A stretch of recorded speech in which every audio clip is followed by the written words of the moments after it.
Bleed black and gold, buff forever. You already know, man. It's your boy, T Green, and I'm back with another one. Oh man, sometimes you just gotta laugh at negativity, cause I mean, this here is funny. Like my mama and grandma always say, sometimes you just gotta laugh at that stuff and just, it is what it is. Now, usually I don't post a lot of negative stuff, but y'all already know on my channel, we gonna talk about the good, the bad, the ugly, the whatever, and all that comes with it. So, now, I'm sitting back like, all right. Now, when this first came about, when Jordan Seaton, you already know, big dog, offensive lineman who just came on board. Y'all know we recruited a lot of players.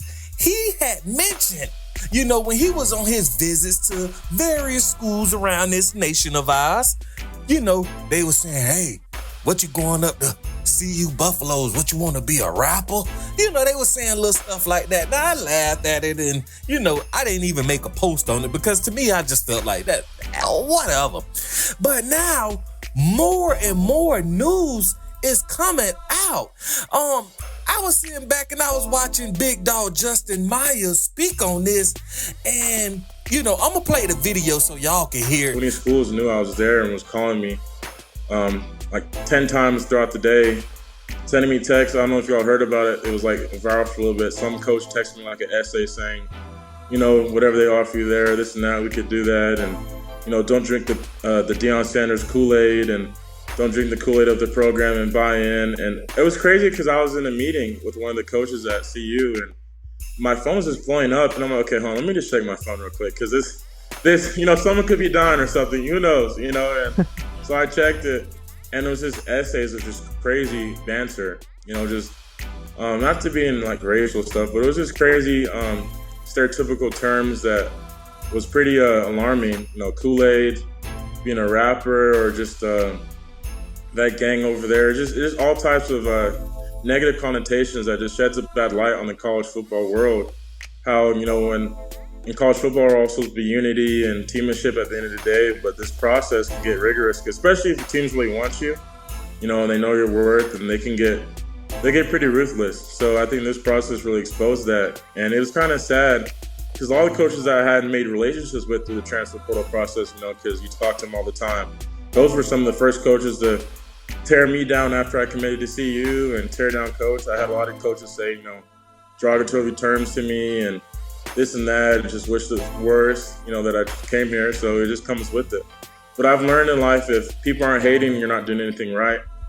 But it's crazy. I mean, some of the terms they was throwing at him, using words like Kool-Aid and do you want to be a rapper, or the gang over there, all kind of, negative conversations, and it just stupid. Let Deion recruit. These big top 5, top 10 schools, hey, y'all go out, y'all throw out all this money, y'all go get these dogs from around the world, and hey, nobody says nothing. Coach Prime go out here and get these dogs based on relationships, based on people wanting to come and play for Coach Prime, I meant to say, and it's a problem. It's like, it's cool when they do it, but it's a problem when I do it, right?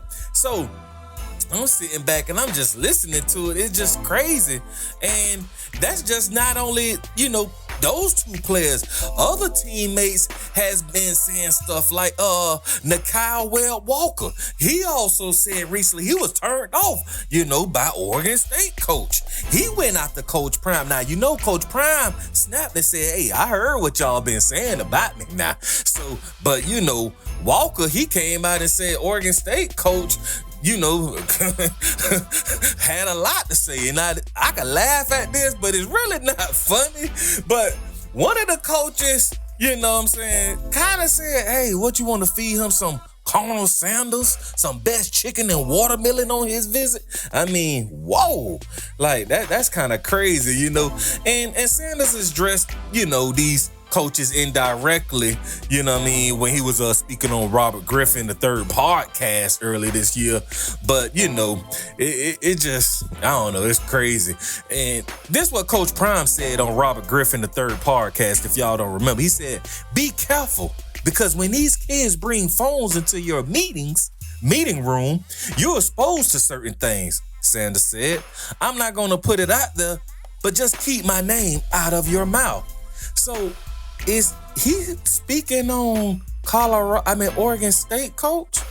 I don't know. He could be speaking on a lot of different coaches because they never said, like, you know, besides Oregon State, we don't know what other coaches, what they really was saying. But I mean, it was kind of crazy, you know. It just wow. You know, how the Oregon State coach decided to go after, you know, Coach Prime. Now, we don't know exactly what he said, the Oregon State coach who I'm talking about. But them other ones, I mean, my God, I mean, that's crazy, you know. Colonel Sanders, like, best chicken and watermelon. You know, they being funny, but all I can think about when I'm reading it and hearing it is just like, oh man, and they would be endorsed by KFC eating all that chicken on the plane. So you already know what type of coach said that message. Need I say more? I don't think so. But it's just funny though. But man, y'all already know the motto, man. I ain't gonna spend too much time on this, but it's just sad, boy. It's sad though. They don't want to see my dog winning. But hey, we coming. You already know the motto. You already know the motto, man. Another day above ground is what? Truly a blessing. Like, share, subscribe, tune in with your boy, YouKnowTGreen, and I'm going to be right back with another one.